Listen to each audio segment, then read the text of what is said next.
Good morning, student. Yesterday we have discussed about unemployment. Now today again we read our next topic, that is unemployment. Sakal mother Sheela look after the domestic chores. जो शाकाल की माता जी हैं वो क्या करती है, daily जो घर के कामकाज होते हैं उनकी देखभाल करती है. चिल्ड्रन अपने बच्चों की, and help her husband Buta in the field, और अपने हस्बैंड जो बूटा है उसकी खेत में मदद करती है. Sakal brother Jeetu and sister Seetu spend their time in playing and roaming. Can you call Sheela और जीतू और Seetu unemployed? If not, why? अब ये यहाँ पे बोल रहा है कि जो शाकाल के ब्रदर है जीतू और सीतू, वो क्या है, अपना समय प्लेइंग और इधर उधर घूमने के अंदर लगा देते हैं. तो क्या हम उनको अनएम्प्लॉयड बोल सकते हैं? इफ़ नॉट, अगर नहीं तो क्यों? Unemployment is said to exist when people are willing to work at the going wages cannot find jobs. अब unemployment क्या है? एक ऐसी स्थिति है जहाँ पर लोग बाग जो प्रचलित वेजेस हैं उस पर वर्क करने के लिए तैयार हैं, लेकिन उन्हें कोई भी जॉब नहीं मिलती है. Sheela is not interested in working outside her domestic domain. और जो शीला है वो अपने जो डोमेस्टिक डोमेन यानी जो घरेलू दायरा है उससे बाहर निकल कर काम नहीं करना चाहती है. Jeetu and Seetu are too small. Jeetu और सीतू भी क्या है, स्मॉल है, and to be counted in the workforce population, और वो वर्कफोर्स पॉपुलेशन के अंदर नहीं आते हैं. नाइदर जीतू, सीतू और Sheela can be continue at unemployment. इसलिए जीतू, सीतू और शीला को अनएम्प्लॉयड नहीं कहा जा सकता है. The workforce population include people from 15 year to 59 year. जो वर्कफोर्स पॉपुलेशन है उसको जो एज आती है उसके अंदर होती है 15 to 59 years. Shakal brothers and sisters do not fall within the age group, so they cannot be called unemployed. Shakal mother Sheila works for the family. She is not willing to work outside her domestic domain for payment. She too cannot be called unemployed. Shakal grandparents, although not mentioned in the story, cannot be called unemployed. अब यहाँ पर ये बताया गया है कि शाकाल के जो ब्रदर्स हैं, सिस्टर्स है, उसकी माताजी है, उसकी माताजी घर से बाहर जो दायरा है उससे काम नहीं करना चाहती है, और उसके ब्रदर एंड सिस्टर छोटे हैं जो वर्क फोर्स जो पॉपुलेशन है उसके अंदर नहीं आते हैं, तो उन्हें अनएम्प्लॉयड नहीं कहा जा सकता है. In case of India we have unemployment in rural and urban area. However, the nature of unemployment differ in rural and urban area. In case of rural area, there is a seasonal and disguised unemployment. Urban areas have mostly educated unemployment. अब देखिए ये क्या बोल रहा है कि there is a difference in unemployment in rural and urban area.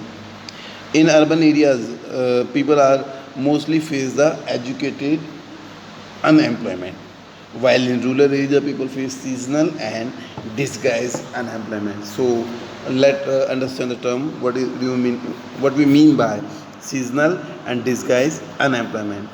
Seasonal unemployment happens when people are not able to find jobs during some months of the year.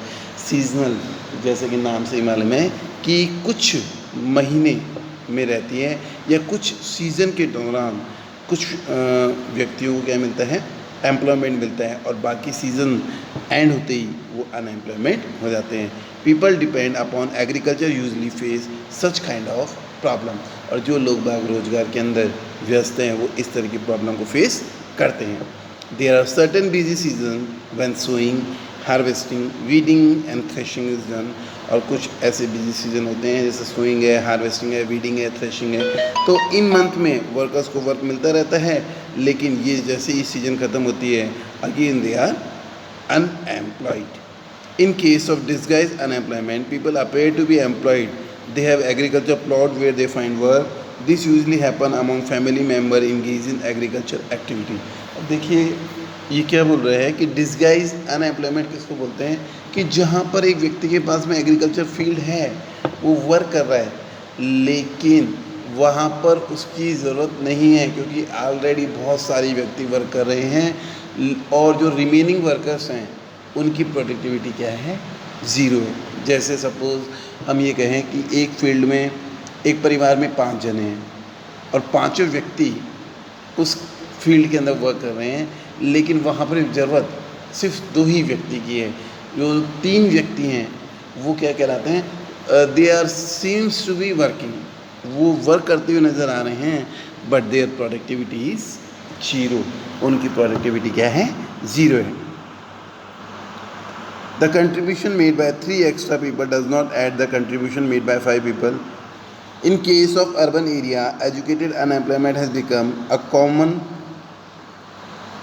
phenomena। अब देखिए जो अर्बन एरिया है वहाँ पर educated लोग आ गए, तो ये बोल रहा है कि अर्बन एरिया में जो एजुकेटेड अनएम्प्लॉयमेंट है वो बहुतायत दिखाई देता है। Many youth with matriculation, graduation and post graduation degrees are not able to find job. कई व्यक्ति जो मेट्रिकुलेशन है, ग्रेजुएशन है, पोस्ट ग्रेजुएशन है, जिनके पास में डिग्रीज़ है, वो जॉब नहीं प्राप्त कर सकते हैं। A study shows that unemployment of graduate and post graduate has increase faster than among matriculates. ये बोल रहे हैं कि मेट्रिकुलेट से ज़्यादा ग्रेजुएट और पोस्ट ग्रेजुएट ज़्यादा बेरोजगार हैं। A paradoxical manpower situation is witnessed as surplus of manpower in certain categories coexist with shortage of manpower in other. There is unemployment among technically qualified person in one hand, while there is a breadth of technical skill required for economic growth.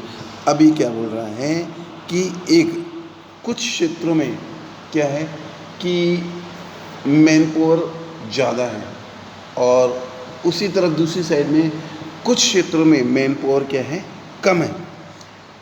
और ये बोल रहा है कि जो qualified person है, यानी जो टेक्निकली क्वालिफाइड पर्सन है, वहाँ पर क्या है, अनएम्प्लॉयमेंट ज़्यादा है।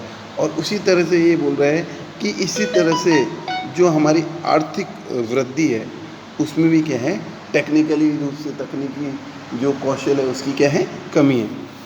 Unemployment leads to wastage of man power resource. Unemployment से क्या होता है, जो मैन पावर रिसोर्स है वो बेकार हो जाता है। People who are an assets for the economic turn into a liability. जो व्यक्ति देश के लिए क्या है, असेट्स हैं, संपत्ति है, वो लायबिलिटी में टर्न हो जाते हैं। क्यों? क्योंकि अब वो अपना प्रोडक्टिविटी कुछ भी नहीं दे रहा है, तो वो देश के लिए क्या है, लायबिलिटी है। देश को तो उसके लिए क्या करना पड़ा है, खाने के लिए, उसके रहने के लिए, सब चीज़ों की व्यवस्था करनी पड़ रही है। There is a feeling of hopelessness and despair among the youth. People do not have enough money to support their family. Inability of educated people who are willing to work to find gainful employment implies a great social waste. अब ये बोल रहा है कि जो unemployed person है उसके अंदर क्या बढ़ जाती है, निराशा बढ़ जाती है, और निराशा बढ़ जाती है, और लोगों के पास में अपनी फैमिली को सपोर्ट करने के लिए एनफ मनी नहीं होती है। और inability of educated people who are willing to work to find gainful employment implies a great social waste. Unemployment tends to increase economic overload. Unemployment से क्या होता है, एक अर्थव्यवस्था पर भार पड़ता है। The dependence of the unemployed on the working population increase, the quality of life an individual as well as society is adversely affected। Unemployment से क्या होता है कि सोसाइटी नहीं बल्कि व्यक्ति का जीवन भी प्रभावित होता है, क्योंकि जब एक व्यक्ति कमाएगा नहीं, बेरोजगार रहेगा, तो वो सोसाइटी और अपनी फैमिली दोनों पर क्या है, एक वेट है, यानी भार है। When a family has to live on a bare subsistence level, there is a general decline in its health status and rising withdrawal from the school system। अब ये बोल रहा है कि अगर एक व्यक्ति बेरोजगार रहेगा तो वो एक सोसाइटी पर क्या है, भार है, और जब वो अपनी आजीविका भी नहीं कमा पा रहा है, इट्स मीन उसकी हेल्थ स्टेटस में क्या होगा, डाउनफॉल होगा, और वो अपने बच्चों को भी स्कूल नहीं भेजेगा।